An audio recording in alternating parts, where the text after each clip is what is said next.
ভজন যদি করতে হয় মা একটু সকাল সকাল নামতে হয়। সকাল গড়িয়ে বিকাল যদি হয়ে যায় সে সময় বাবা কৃষ্ণ ভজন হয় না। বড় তত্ত্বের কথা বাবা। শিশুকালে ভজন করতে বললো, আবার আর একদিকে বলছে বাবা কুড়ি ফুল গোবিন্দ সেবায় লাগে না। কি বাবা, একদিকে বলছে সকালবেলা ভজন করো আর একদিকে বলছে কুড়ি ফুল গোবিন্দ সেবায় লাগে না। কুড়ি ফুল সম আমাদের দেহতত্ত্বে বলছে বাবা বাল্যকাল। কুড়ি ফুল মানেই বাল্যকাল। দেখবেন যদি কোনো মা বা বাবা ছোট ছোট বাচ্চাদের নিয়ে কীর্তন আসরে আসে, কেন বাবা মা এসেছে, ঠাকুমা দাদু এসেছে, তাদের সঙ্গে পড়ে এসেছে, কিন্তু মা আদৌ কি তাদের কীর্তন যে কি বস্তু, কীর্তন শুনলে যে কি অভিজ্ঞতা হবে সেটা কি তাদের বোধগম্য আছে? নেই তো। তাহলে ওটা হচ্ছে কুড়ি ফুল, ওই ফুলটা ঠিক ঠিক গোবিন্দ সেবায় লাগছে না। কেন? কারণ আমরা তো বাবা সেই ধ্রুব মহারাজের মা হতে পারিনি আর প্রহ্লাদের মা হতে পারছি না। যদি ধ্রুবের মা হতাম, প্রহ্লাদের মা হতাম, তাহলে বাবা আমাদের ছেলেরা কুড়ি ফুলে গোবিন্দ সেবায় লাগতো। বাবা হলো বীজ, মা হলো ক্ষেত্র বা মাটি। বীজ বপন করা হলো, মাটিটা যদি নোনা লেগে যায় এ মাটির ফসল জীবনেও ভালো হবে না। তাহলে সবার আগে মনে রাখতে হবে বাবা মাটিটাকে ঠিক রাখতে হবে। মাটি যদি গন্ডগোল হয়, মাটিতে যদি আগাছা কুগাছা ছেয়ে যায়, ও মাটির ফসল জীবনে ভালো হবে না। আর একটা কথা সবাইকে জানতে হবে বাবা, প্রথম শিক্ষা প্রতিটা বাচ্চা তার মা দেয়। পাঠশালায় গিয়ে প্রথম শিক্ষা হয় না মা, প্রথম শিক্ষা তার মা। প্রথম হাতে ধরে বাবা অকার আকার ক খ এবিসিডি সবার আগে মা শেখায়, বাবাও নয়। প্রথম শিক্ষা মা বলবে ওটা তোর বাবা, তবে কিন্তু ছেলে জানবে ওটা আমার বাবা। ওটা তোর দাদা, তবে কিন্তু ছেলে জানবে। তাহলে মা যেমন শিক্ষা দেবে, যে পথে নিয়ে যাবে সন্তান সেই পথে ধাবিত হবে। কিন্তু আজকে এই যে বলছে কুড়ি ফুল সেবায় লাগবে না, মানে কলিযুগে বাবা কুড়ি ফুল লাগবে সেবায়?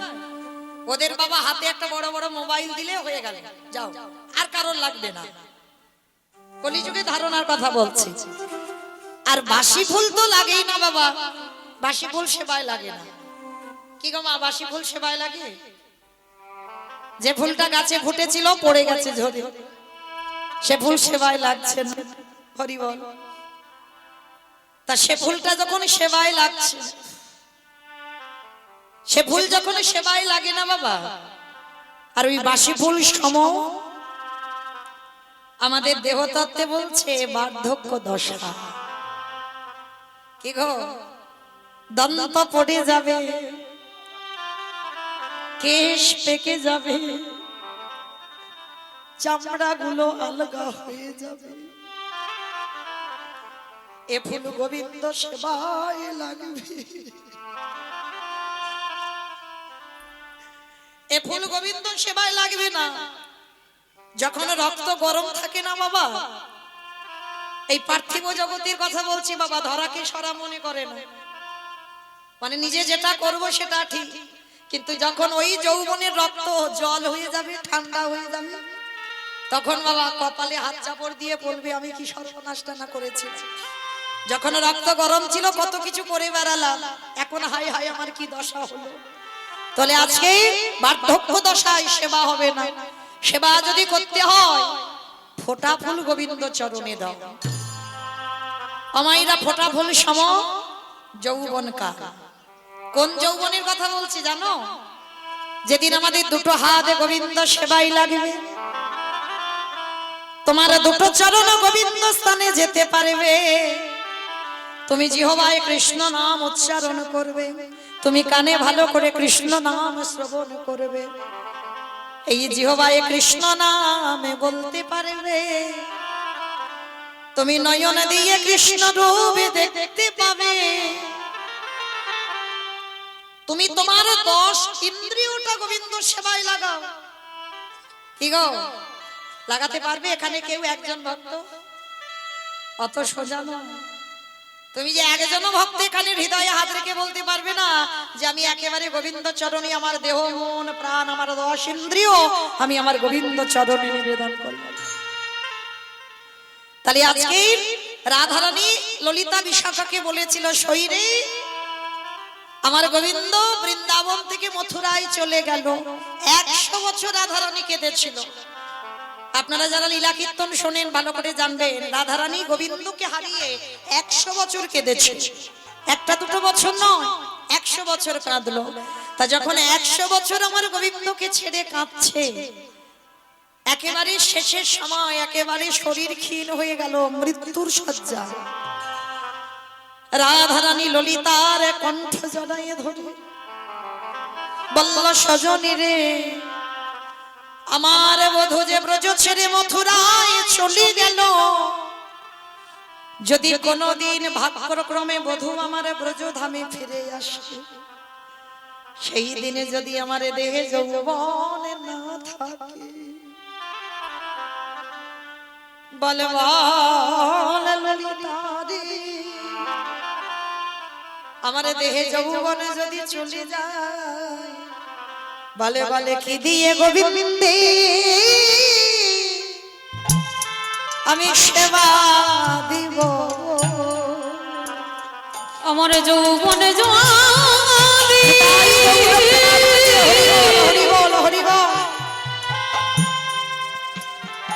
আমার যৌবনে যদি ফুরায় যায়, আমি কি দিয়ে গোবিন্দে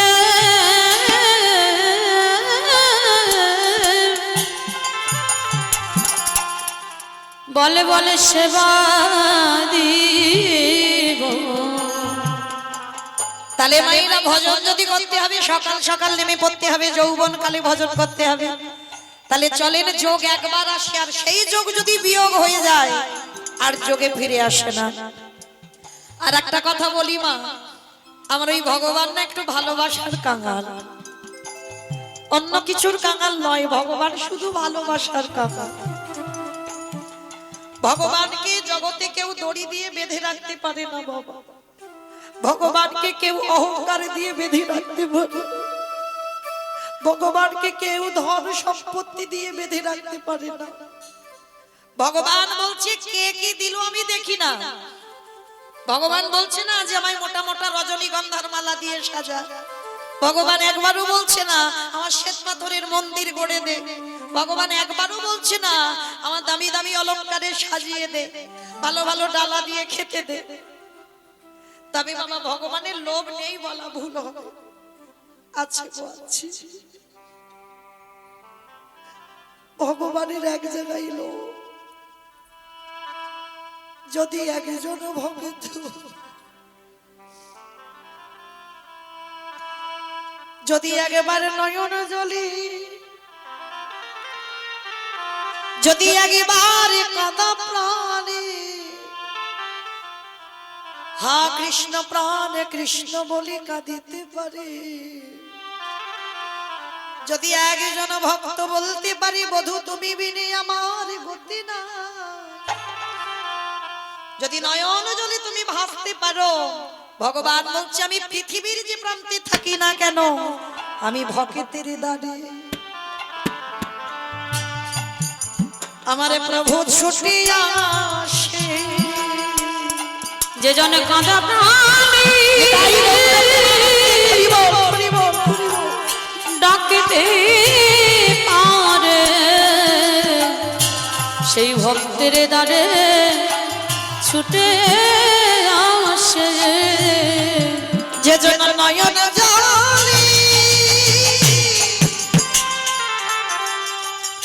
একেবারে কাঁদা প্রাণে, সেই ভক্তের দ্বারে দ্বারে ছুটে আসে। তাহলে এই জগৎ সংসারে বাবা চলেন আমরা গুরুচরণ আশ্রয় করি। আজকে আমরা সবাই যাব শ্রীধাম নদিয়া নবদ্বীপ ধাম, আর সেই নদিয়ার মাটিতে দেখব যিনি সত্যতে নারায়ণ, ত্রেতাতে রাম, দাপরে কৃষ্ণ, কলিতে হলো গৌরাঙ্গ।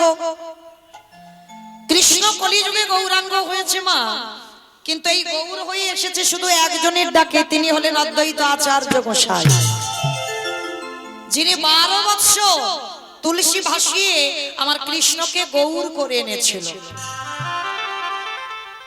12 বছর তুলসী ভাসিয়ে কৃষ্ণকে গৌর করে আনলো। কিন্তু এখানে আমাদের একটা প্রশ্ন রয়ে যায় বাবা, এই জগতে আমার কলিযুগের ভগবান এসেছেন বটে, কিন্তু এই জগৎ সংসারে এসেছে শুধু একজনের ডাকে, অদ্বৈত আচার্য গোসাই। কেন? আর কি জগতে বাবা ভক্ত ছিল না? হাজার হাজার ভক্ত আছে, লাখ লাখ ভক্ত আছে, কোটি কোটি ভক্ত আছে, কিন্তু এসেছে একজন ভক্তের ডাকে, তিনি হলেন অদ্বৈত আচার্য গোসাই। অমাইরা অদ্বৈত আচার্য গোসাই চেনো তো? যেন ভুল করে ভেবো না তোমাদের গ্রামে কারোর নাম বলছি।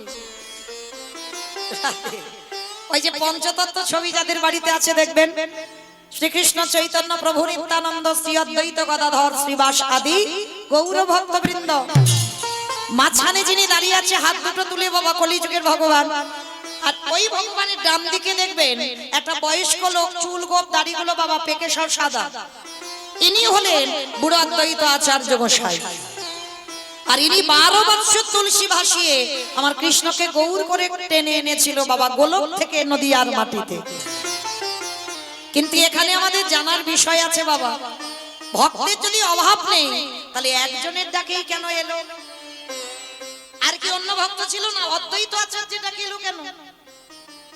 আগে জানতে হবে মা, এই অদ্বৈত আচার্য গোসাই কে, যার একটা নাম হচ্ছে মা মৃত্যুঞ্জয়। বলতে পারবি মৃত্যুঞ্জয় কোন ঠাকুরকে বলে? বাহ, শিব ঠাকুর।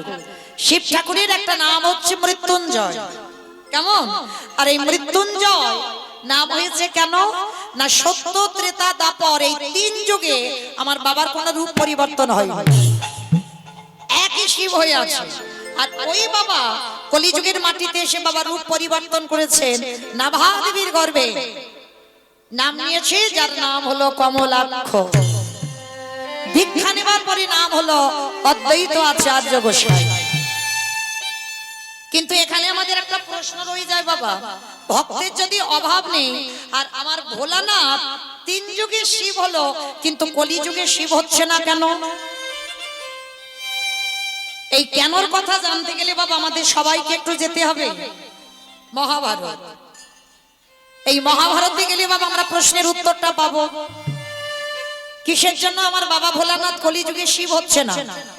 চলেন একবার মহাভারতে গিয়ে বাবা খবরটা নিয়ে আসি। এই মহাভারতে যুধিষ্ঠির মহারাজ করেছিল রাজস্বই যজ্ঞ। মাইরা এই জায়গাটা খুব মন দিয়ে শ্রবণ করবেন, কেমন? যারা শাস্ত্র জ্ঞানী, যারা তত্ত্ব জ্ঞানী তারা তো জানেন, আর যারা জানেন না তাদের উদ্দেশ্যে নিবেদন। এই রামায়ণ বলো, মহাভারত বলো, সবটাই বাবা সমাজ শিক্ষা। যদি ঠিক ঠিক হৃদয়ঙ্গ করতে পারেন বাবা, তাহলে বাবা আপনার জীবন পরিবর্তন হবে। যদি হৃদয়ঙ্গ করতে পারেন, মানে শুধু পড়ে গেলে হবে না যে রিডিং পড়ে যাচ্ছে, হৃদয়ঙ্গ করতে হবে। তাহলে চলেন এই মহাভারতে যুধিষ্ঠির মহারাজ করলো রাজস্বই যজ্ঞ। আর এই রাজস্বই যজ্ঞে আমার ভগবান কৃষ্ণ সবাইকে দায়িত্ব দিয়েছিল। যুধিষ্ঠির মহারাজ বলল, কৃষ্ণ কৃষ্ণ তুমি তো সবাইকে দায়িত্ব দিয়ে দিচ্ছ, ও কৃষ্ণ তুমি নিজে কোনো কাজকর্ম করবে না? ভগবান আমার একটু মৃদু হেসে বললেন, কে বলেছে করব না? আমি তো সবাইকে একটা করে কাজ দিচ্ছি। আর তুমি জানো আমি আমার জন্য আলাদা করে 2টো দায়িত্ব ফেলে রেখেছি। সে কি? সবাই একটা করে কাজ করবে কৃষ্ণ, তুমি তোমার জন্য 2টো কাজ। কি কি কাজ করবে কৃষ্ণ? বলে, জানো দাদা, আমার এই যজ্ঞে প্রথম কর্ম হবে যত যত ভক্ত আসবে, যত যত সাধু গুরু বৈষ্ণব আসবে, আমি কৃষ্ণ দয়াময় হয়ে সবার প্রথমে আমি নিজের হাতে তাদের চরণ যুগল ধৌত করে দেব।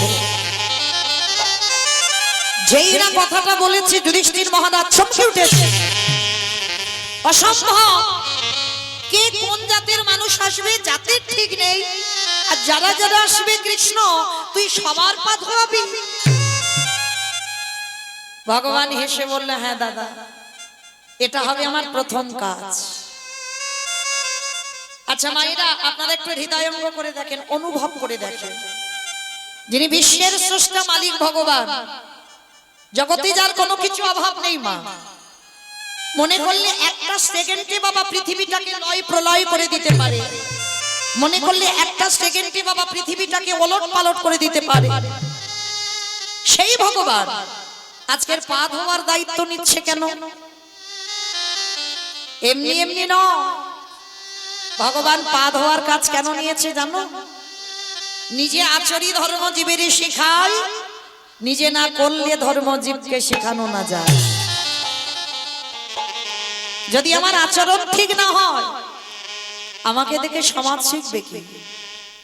যদি আমার বলা ঠিক না হয়, আমি যদি পিতামাতাকে সম্মান না করি, আমি যদি সাধুগুরু বৈষ্ণবদের সম্মান না করি, তাহলে আমাকে দেখে বাবা সমাজ শিখবে বলে মনে হয়?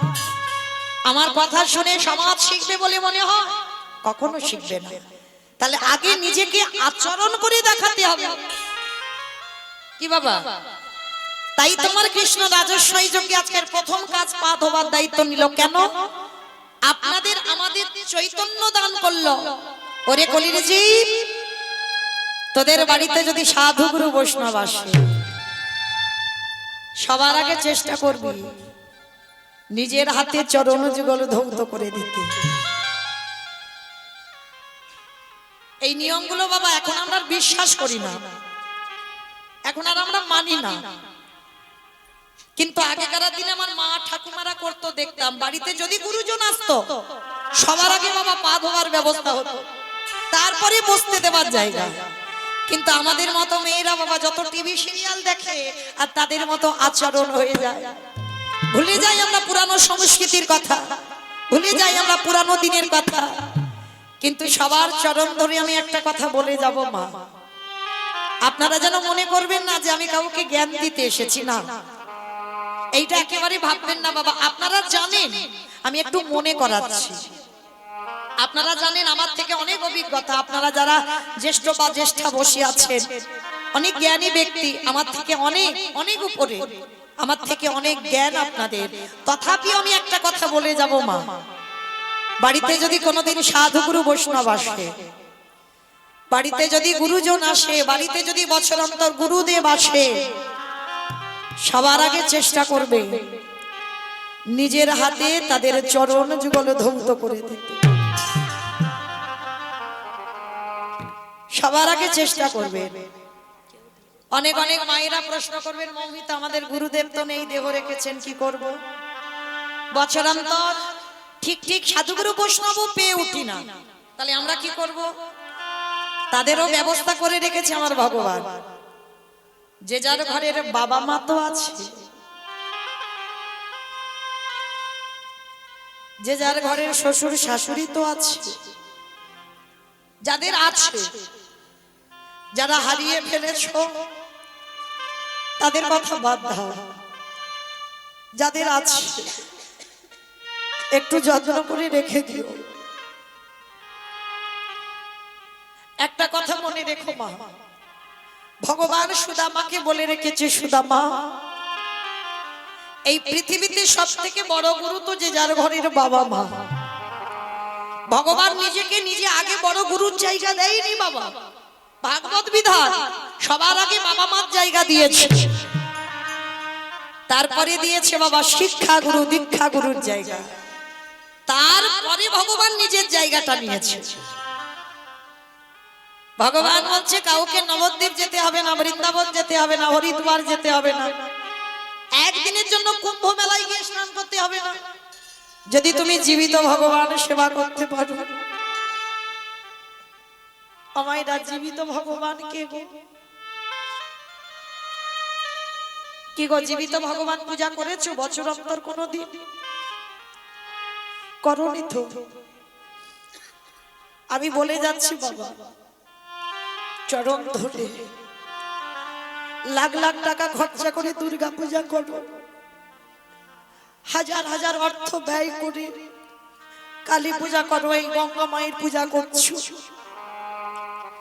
যে মাটির মূর্তি খেতে পায় না তাকে খেতে দিচ্ছ, যে কথা বলতে পারে না তার সঙ্গে কথা বলছো, কিন্তু বাবা যে প্রকৃত ভগবান ঘরে বসে আছে, যে যার ঘরের বাবা মা বছর অন্তর একবার, আমি রোজ রোজ বলছি না বাবা, যে রোজ রোজ বাবা মা চরণ যুগল ধৌত করে দাও, ভেবে দেখো তো আমরা ছিলাম কোথায়, ছিলাম কোথায়, শূন্যে ঘুরে বেড়াচ্ছি। বাবা যদি কৃপার বিন্দু দিয়ে মা যদি 10 মাস গর্ভে ধরে না রাখতো, পেতাম পৃথিবীর আলো। তাহলে যে মা 10 মাস গর্ভে কত যাতনা ভোগ করে ধরে রেখেছিল, এই পৃথিবীর মাটিতে ভগবান বলছে সেই হলো সব থেকে বড় গুরু। তাই সবার বলে গেলাম, মা বছরে একবার, অন্য কিছু নয়, একটু বাবা মাকে বসিয়ে চরণ যুগল ধৌত করে গলায় মালা দিয়ে বছরে একবার একটু খাইয়ে দিও। ভগবান বলছে যদি কোনো ভক্তের চরিত্র এমন হয়, তাকে আর কোথাও যেতে হবে না, আমি সারা জীবন ওই ভক্তের দুয়ারে বন্দী হয়ে থাকি। নিতাই গৌর প্রেমানন্দে হরিব হরিব। তাই তো আজকের বাবা যুধিষ্ঠির মহারাজ বলছে, কৃষ্ণ ওই জন্য তুমি আগে পা ধোবার দায়িত্ব নিয়েছো? বলে হ্যাঁ। ভগবান পা ধোয়াচ্ছে নয়, আরো একটা কাজ করছে। কি কাজ জানো? যত যত ভক্ত এসে প্রসাদ পেয়েছিল, আমারে আমারে ভগবান ওই এঁঠো পাতাগুলো নিয়ে নর্দমায় ফেললো। এঁঠো পাতাগুলো নিয়ে নর্দমায় ফেলছে বাবা। শুধু নর্দমায় ফেলছে না, যেখানে ফেলতে গেছে সেখানে অন্ধকার আড়াল, কেউ নেই। আমারে আমারে কৃষ্ণ দয়া, ওই আড়ালে গিয়ে যেখানে এঁঠো পাতাগুলো নর্দমায় ফেলে, ওই পাতা দিয়ে এঁঠোগুলো তুলে নিয়ে কৃষ্ণ ভগবানে আমারে কি করে জানো? ওই ভক্তের উচ্ছিষ্ট নিয়ে অঙ্গে মাখে। সে যে ভক্ত বড় বড় ভালোবাসে,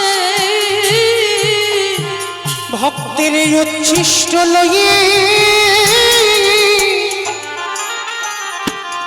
সর্বঙ্গে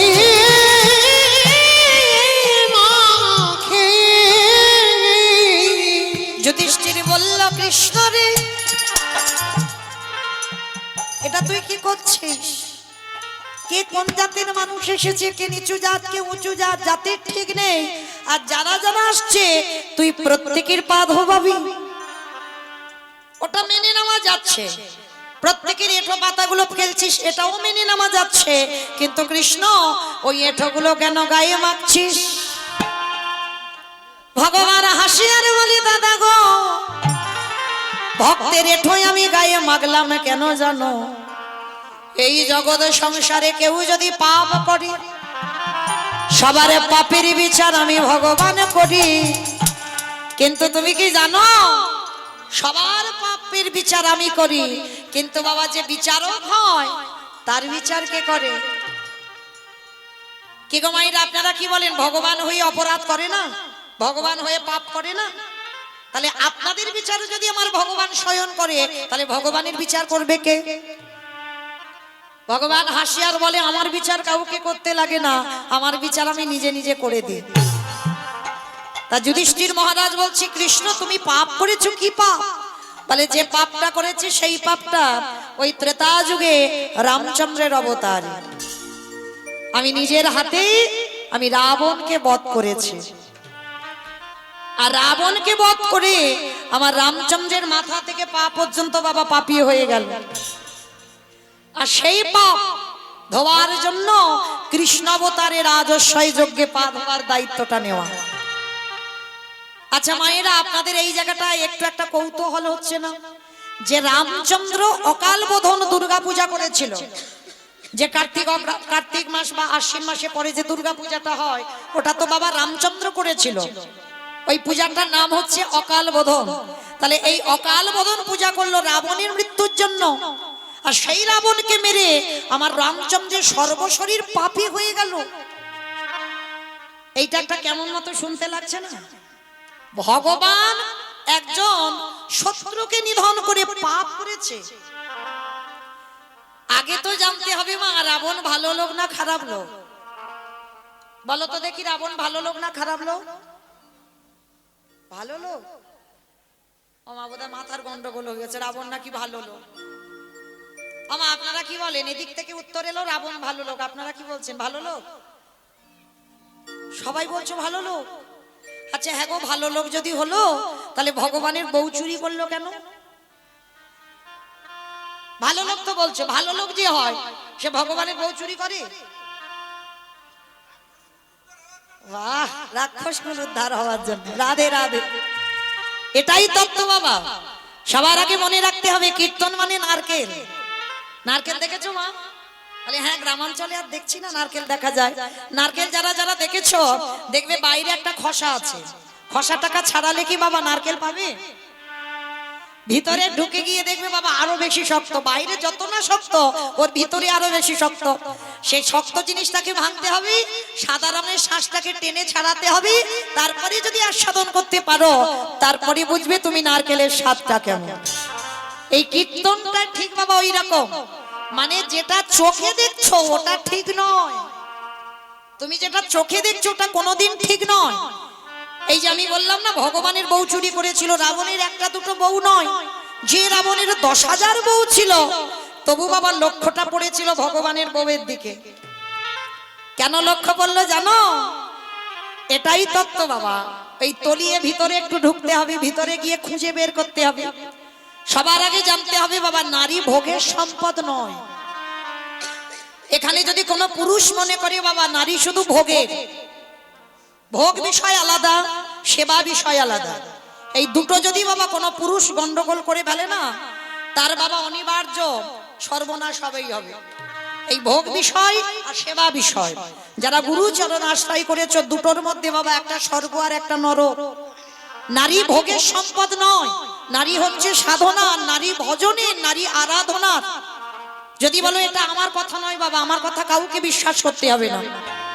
একটু গ্রন্থের দিকে তাকিয়ে দেখেন, যেদিন অসুরীদের অত্যাচারে দেবতারা স্বর্গ ছাড়ে, ওই দশভুজা দুর্গা যদি 10 হাতে অসুর নিধন না করিত, তাহলে দেবতারা যেত কোথায়?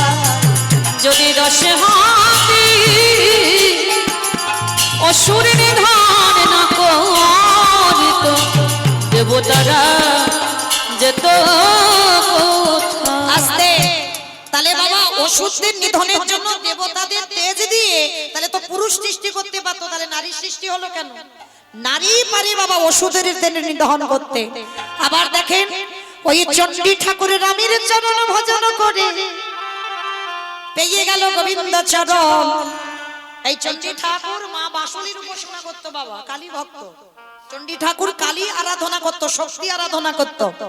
বৃন্দাবনে নিয়ে গেছে বাবা, ভগবানের লীলা বলছে, কিছু বুঝতেই পারছে না বাবা। চণ্ডী ঠাকুরের মাথায় কিছু ঢুকছে না।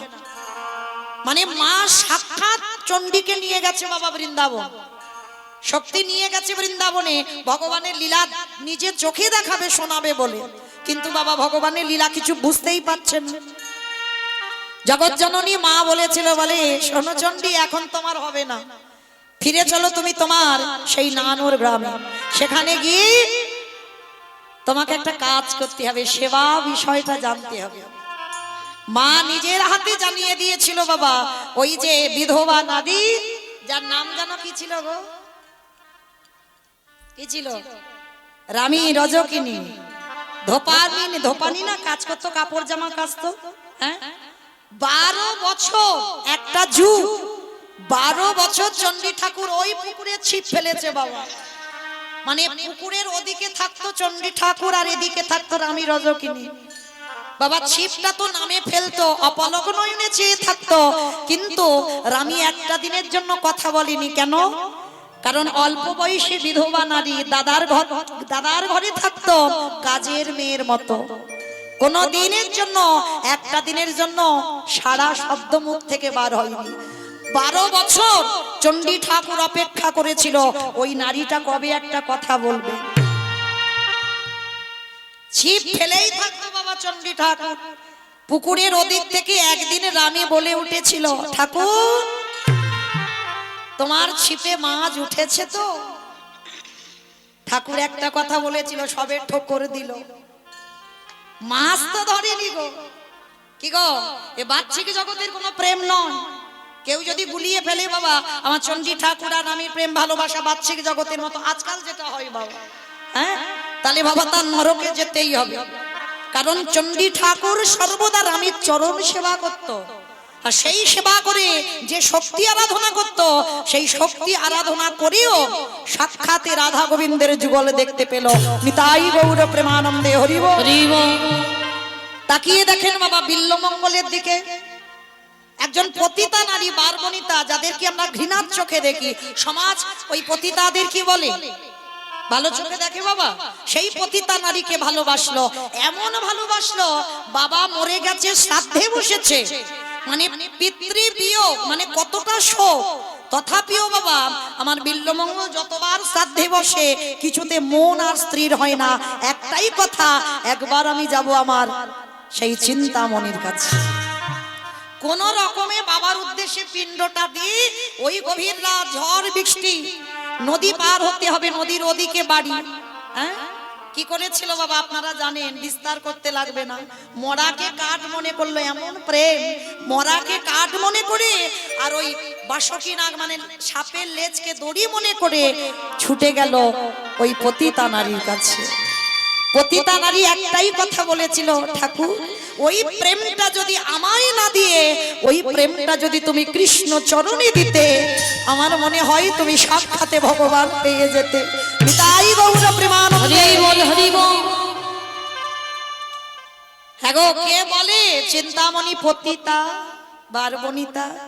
যদি পতিতা নারী হবে তাহলে সেই পতিতা নারী কোনোদিন বলতে পারতো যে তুমি ওই প্রেমটা আমাকে না দিয়ে তুমি গোবিন্দ চরণে দাও?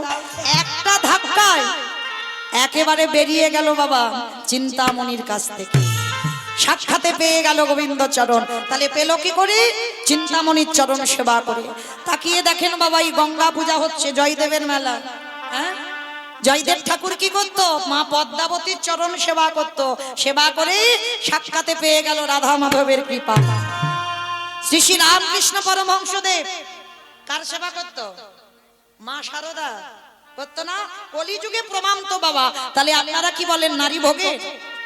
যদি কোন দুরাচার, কোন পাপিষ্ঠ যদি মনে করে নারী শুধু ভোগের সম্পদ, আমি হরিবাস করে বলে যাই তাদের নরকে গিয়েও ঠাঁই হবে না।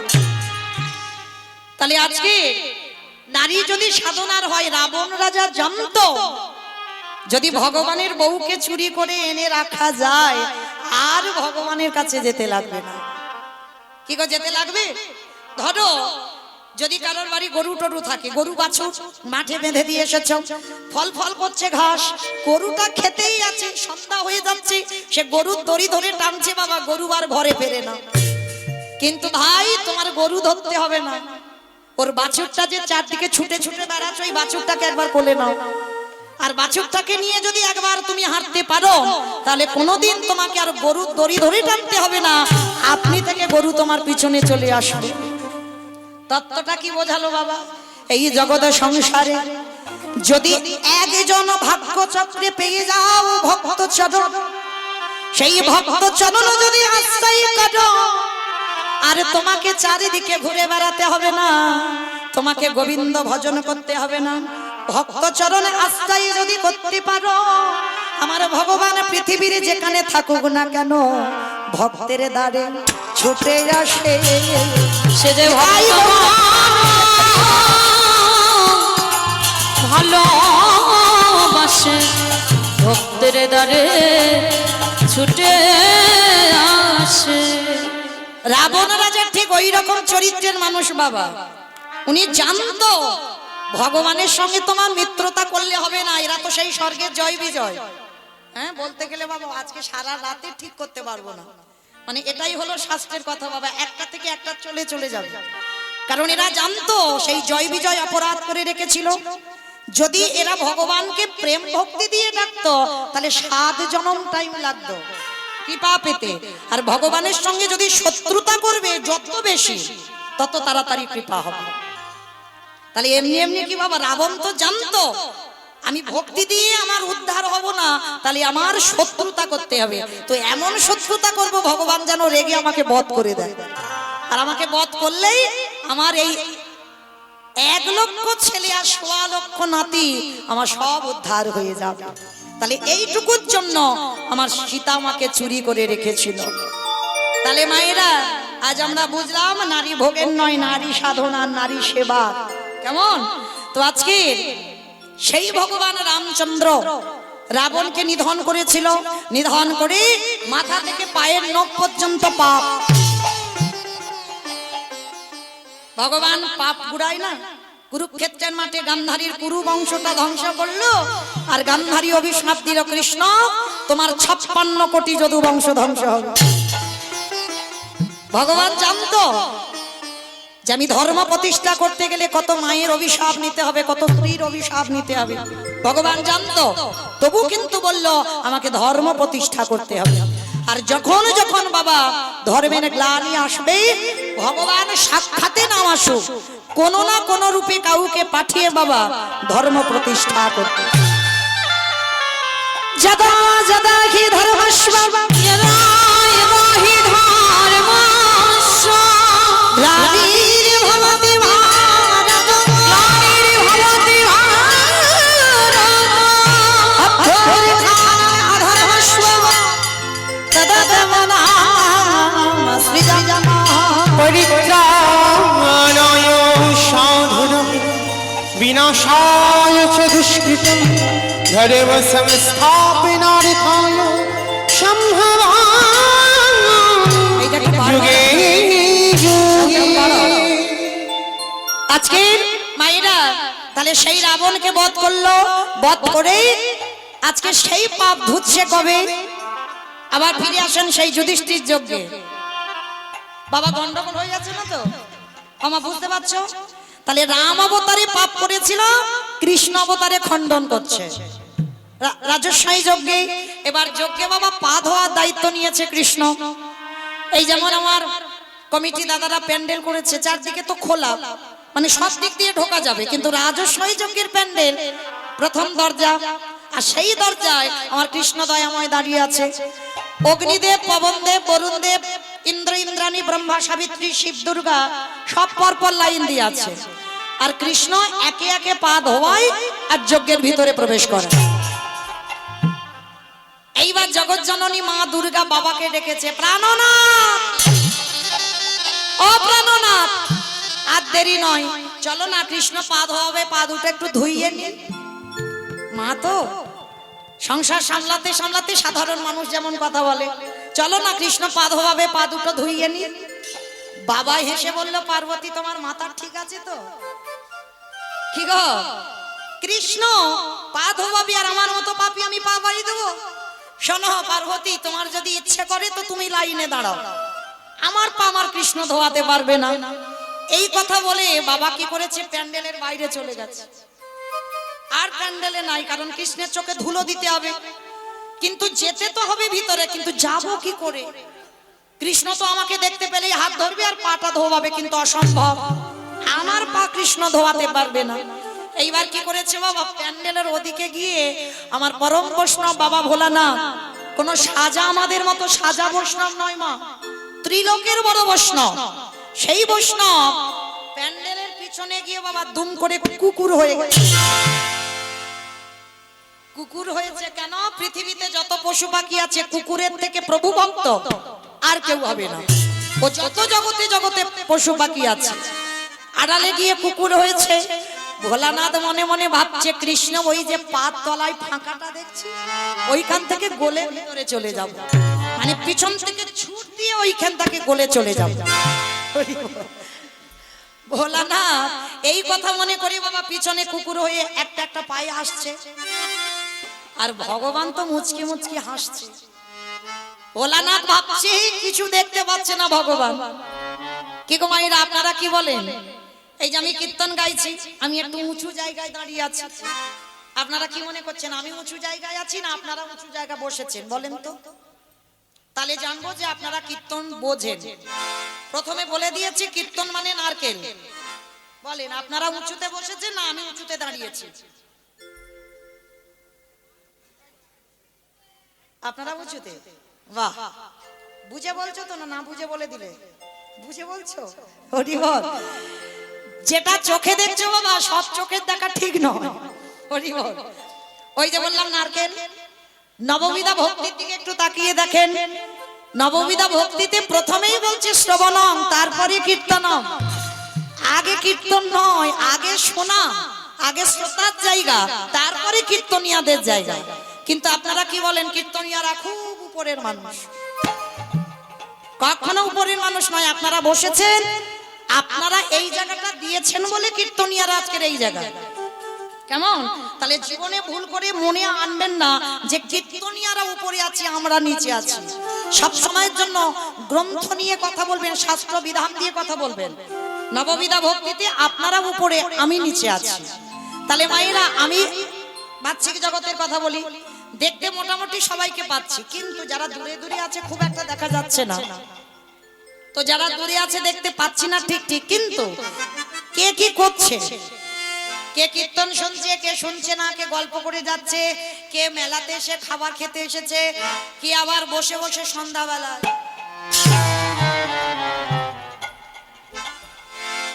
আমি দেখতে পাচ্ছি না, কারণ আমি তো কারো চোখই দেখতে পাইনি। আমি কি বলবো? কিন্তু আমার চোখে ধুলো দাও। আর ওই যে বেটাটা দাঁড়িয়ে আছে না বাঁশি হাতে, কি গো দেখতে ওইটুকু পিকচারের ভিতরে, কিন্তু ফোল্ডিং ছাতা। ফোল্ডিং ছাতা দেখেছো?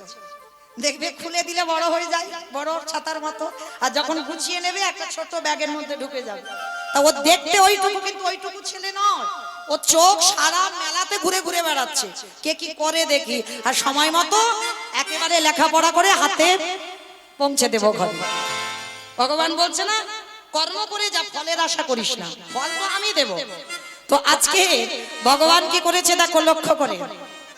বিশ্বের স্রষ্টা মালিক ভগবান আজকের হেঁট হয়ে পা ধোয়াচ্ছে সবার, আর ইচ্ছে করে ভগবান পা দুটোকে একটু ফাঁকা করে রেখে দিয়েছে যাতে আমার কুকুরটা ঢুকতে সুবিধা হয়। ভগবান তো জানে চোখ পিছনেও আছে। বাবা ভোলানাথ পিছন থেকে চারটে পায়ে গুটি গুটি করে এসে সবে মাত্র কৃষ্ণের পায়ের ভিতরে মাথাটাকে, আর যেই না মাথাটা দিয়েছে সঙ্গে সঙ্গে আমার ভগবান হাঁটু দুটো নিয়ে,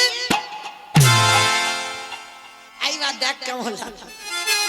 যেই না কানের কাছে চেপে দিয়েছে, কুকুর এবার কি করবে? কেউ কেউ করবে কৃষ্ণ ছেড়ে দে, কৃষ্ণ ছেড়ে দে, কৃষ্ণ ছেড়ে বলে, ছাড়বো বলে ধরি নাই। হে বৈষ্ণব গোসাই, ও হে বৈষ্ণব গোসাই, তোমার মতো বৈষ্ণবের দুটো চরণ ধোয়ালে বোধহয় কম হতো। তাই তো কৃপা করে করুণা করে আমার জন্য আরো এক্সট্রা দুটো জুড়ে দিয়েছো। এবারে দাও দাও চাচা পাকা যায় না বলে হে বৈষ্ণব গোসাই, দাও দাও চরণ বাড়াই দাও। বলি আরে বৎসা ছাড়িব না কে, দাও দাও চরণ বাড়াই দাও। বলি এই প্রতিজ্ঞা করিলাম, বলে দাও দাও চরণ বাড়াই দাও। যেন সদা ছাড়া করো না হে, দাও দাও চরণ বাড়াই দাও। যেন সদা ছাড়া করো না। চরণ বাড়াই দাও, বলে দাও দাও চরণ বাড়াই দাও। বেশ, এইবার পায়ের ভিতরে তো মাথাটা ঢুকে গেছে মা, এইবার কুকুর ছটফট করছে বেরোবে। ভগবান কি করেছে, মোটা দড়ি নিয়ে কুকুরটাকে আষ্টে পিষ্টে বেঁধেছে। আর বাঁধলে কি হবে, কুকুরের চারটে পা শুধু ছটফট ছটফট করছে। ভগবান বলে এবার পায়ের ব্যবস্থা করতে হবে। চারটে পা এক জায়গা ধরে বেঁধে দিয়েছে, আর যেই না কুকুরের পা বেঁধে দিয়েছে বাবা, কুকুর আর কিছু করতে পারবে? শুধু ধুলাই গড়াগড়ি যায় আর কৃষ্ণ কৃষ্ণ বলে কাঁদে। কৃষ্ণ কারে ওরে কৃষ্ণ রে, পারিস যদি আমার ক্ষমা করে দিচ্ছু। একটা কথা হবে না, যারে ধরি তারে ছাড়ি না, যারে ছাড়িয়ে জীবনে ধরি না। তাহলে ভগবান কিছুতে ছাড়বে না বাবা। এইবার কি করেছে লক্ষ্য করে দেখেন, সবার পা ঘটিতে করে জল দিয়ে ধোয়াচ্ছে। আচ্ছা মায়েরা, আপনারা আমরা তো কৃষ্ণ পূজা করি, কৃষ্ণ সেবা করি, উপাসনা করি। আর আমার কৃষ্ণ কার পূজা করে? দেব দেবীরা যেমন পূজা করে ভগবানের, আর ভগবান কার পূজা করে না? ভগবান কার পূজা করে? হ্যাঁ, পরম বৈষ্ণব বাবা ভোলানাথের উপাসনা করে। আজকে সেই বাবা ভোলানাথ আজকের কুকুর হইয়াছে, আর আমার ভগবান সবার পা ধোয়াচ্ছে ঘটিতে করে জল দিয়ে। আর আমার ভগবানের কোনদিন জাত বিচার নয়, কে নিচু জাত কে উঁচু জাত এটা ভগবানের বিধান নয়, কে হিন্দু কে মুসলমান এটা আমার ভগবানের বিচার নয়। ভগবান কি করছে জানো? ওই কুকুরের চারটে চরণ বুকে ধরে, কৃষ্ণ দয়াময় আমার আজ চোখের জলে চরণ,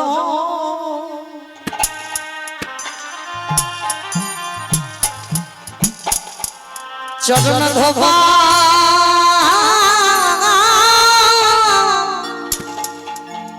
ধোবা ধোবাইছে। হে বৈষ্ণবী কৃপা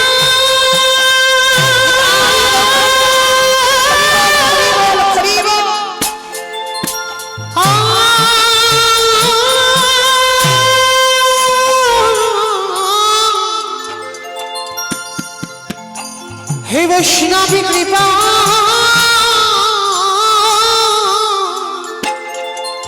কৃপা কর বলে বলে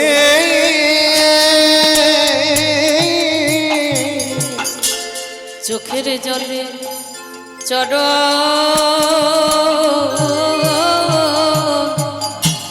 চরণ ধোয়া ধোয়াইছে। ভোলানাথ রূপে কুকুরে বলছে, কৃষ্ণ এটা তুই কি করছিস? তোর চোখের জল আমার মতো কুকুরের পায়ে? তবে কৃষ্ণ রে, এই যে তোর চোখের জল আমার চরণে পড়ল, তোর চরণ ছুঁয়ে আমি প্রতিজ্ঞা করলাম আগত কলিযুগে কোনোদিনই আমি আর শিব হব না। আমায়রা মনে পড়ছে, আমি এখান থেকে গিয়েছিলাম, কলিযুগে কেন শিব নয়? সত্য ত্রেতা দাপরেতে শিব হলো, কলিতে কেন হলো না? এই কেন কথাটা জানতে গিয়ে বাবা রামায়ণ মহাভারতে যেতে হলো। ভোলানাথ বলল, কৃষ্ণ রে, কলিযুগে হব আমি অদ্বৈত আচার্য গোসাই, তুই আমার কৃষ্ণ নয়, তুই হবি নদী আর নিমাই চা। নদী আর নিমাই চা। আমি 12 বৎসরে তুলসী ভাষায় তোকে ডাকবো। পৃথিবীর কারোর ডাকে নয়, আমার ডাকে তোর নদী আই নামতে হবে। আরে যেদিনে তুই নদী আই নামবি, আমি শান্তিপুর থেকে তোর সঙ্গে দেখা করতে যাব। আজ রাজস্বই যজ্ঞে যেমন তোর চোখের জল কুকুরের পায়ে পড়লো, এই কুকুরের ঋণী হয়ে গেল। আমি কথা দিলাম, কলিযুগে যেদিন অদ্বৈত হব, তুই যেদিন নিমাই হবি, যেদিন আমাদের দুজনের প্রথম সাক্ষাৎ হবে, ওর এমনি করে চট আমি ধরাইব। যেদিন নদী আমি নিমাই হবি, এমনি করে চরণ ধোয়াইব। আস্তে তাহলে মায়েরা পরিষ্কার বোঝা গেল, যার জন্য আমার ভগবান কৃষ্ণ কলিযুগে গৌর হয়েছে অদ্বৈত আচার্যের ডাকে। আর অদ্বৈত আচার্যের ডাকে সে কি করছে জানো? কেহ বলে পুরাবিতে রাবণ বধিলা, কেহ বলে পুরাবিতে। আমাইরা উলু কই গো, একটু জোরে দাও। কেহ বলে পুরাবিতে রাবণ বধিলা, কেহ বলে পুরাবিতে আমার গোনাই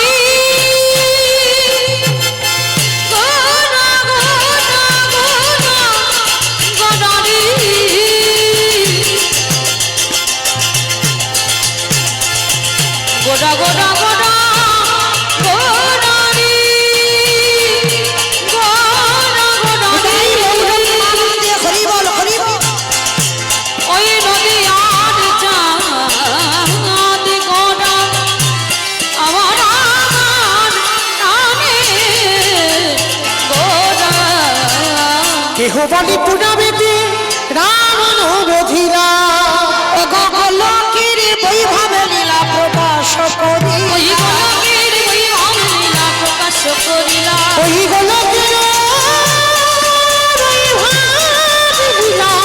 প্রকাশ করিলা শ্রী রাধার ভবে গোটায় অবতার রাধার ভাবে গোটা বাবুতা আরে শ্রীরাধার ভাবিয়ে রে গোরাজবতা রাধার ভাবে গোটা বাবুতা হরে কৃষ্ণ নামে গৌর করিলা প্রচার হরে কৃষ্ণ নাম গো করিলা প্রচার ওই হরে কৃষ্ণ নামে গৌরী করিলা প্রচার এইবারে লীলা প্রকাশ হলো এইবারে লীলা প্রকাশ হলো এইবারে লীলা প্রকাশ হলো এইবারে লীলা প্রকাশ হলো গোলকের বৈভবে লীলা প্রকাশ করিলা ওই গোলকের বৈভব লীলা প্রকাশ করিলা বাসুদেব ঘোষে কহে করি জোড়ো করে জোড়হা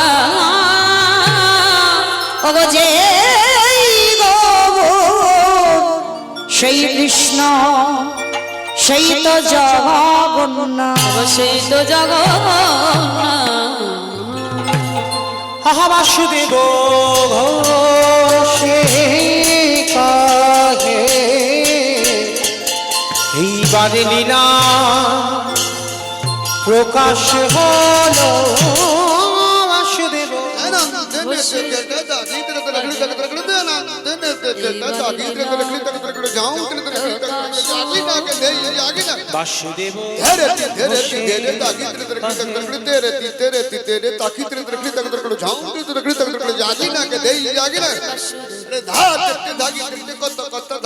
বাসুদেব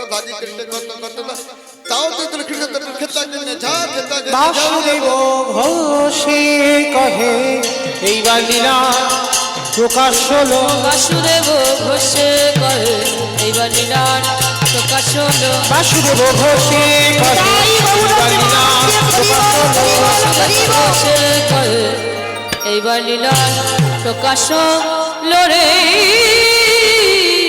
ওগো বাসুদেব ঘোষে করে জনিতাই চলুন এবার আমরা সবাই যাব মধুমাস ধাম বৃন্দাবন ধাম এতক্ষণ যখন নবদ্বীপে ছিলাম কই দেখি এবার সবাই মিলে একবার বলো তো দেখি গৌর সুন্দরী কি নবদ্বীপে ধাম কি বিষ্ণু প্রিয়া কি যা ঠান্ডা লেগেছে কি যা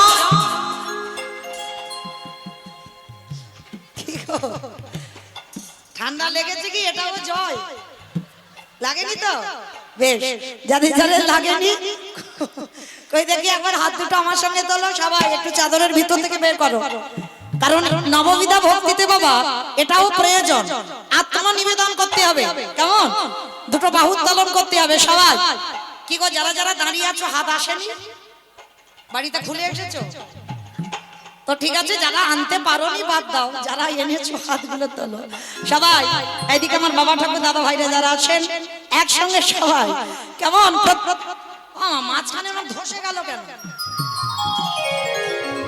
এই ধসা রোগটা ভালো নয় ওখান থেকে সব চলে পড়ে যাবে তোলো দেখি সবাই একসঙ্গে বলো গৌর সুন্দরী কি নবদ্বীপের ধাম কি সত্যি নন্দন কি বিষ্ণু প্রিয়া কি নিতাই চাঁদ কি ভক্তবৃন্দ কি হরিবাসর ধাম কি সাধু গুরু বৈষ্ণব কি আপন আপন গুরু চরণ কমিটি ভাই সাহেব হরিনাম যজ্ঞ কি মহাপ্রসাদ কি গঙ্গা মাতা কি নিতাই গৌর প্রেমানি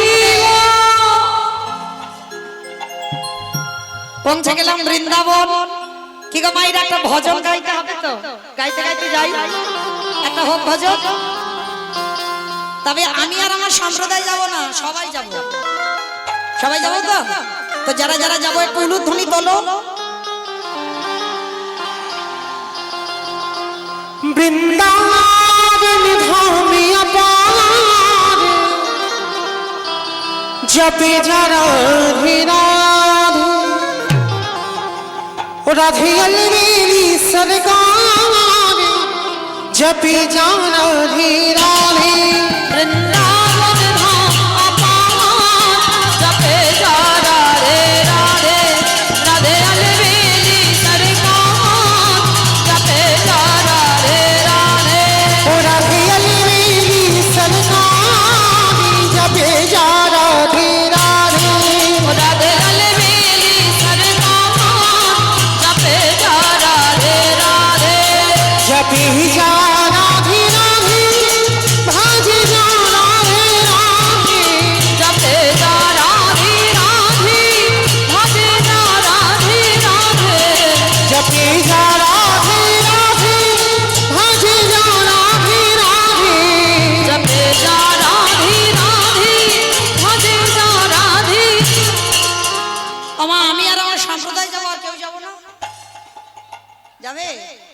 যারা যারা যাবে আর একবার এই কান মুলে বলছি মা কালী দিব্যি, আর বলবো না, এইবারটা শেষ।